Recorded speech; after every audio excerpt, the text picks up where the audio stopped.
హే చిరుమబ్బుల్లా హే చిరువానల్లా హే నీ ఆశల్లో తడిసిన హే కనుపాపల్లో హే నీ కలలన్నో హే నేనంటూ నేనే మరిచిన. ఇదంతా మన ప్రేమ కోసమే కదా. మనలాంటి ప్రేమికులు మాట్లాడుకోవడానికి జియో నెట్వర్క్ ఉందిగా. తక్కువ ఖర్చు ఎక్కువ లాభం. ఒకే ఆశ ఒకే ధ్యాస ఒకే శ్వాస నీతోనే జీవితం అన్నది.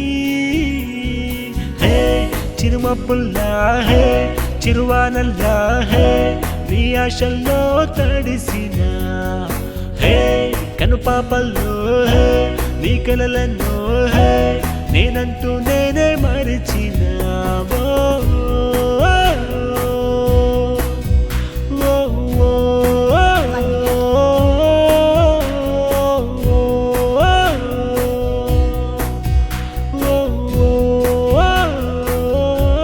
ఏముంది, కొన్ని రోజులు ఇలాగే ప్రేమించుకుందాం. ఆ తర్వాత నువ్వు ఒకరిని నేను ఒకదాన్ని చూసుకుంటా. సింపుల్.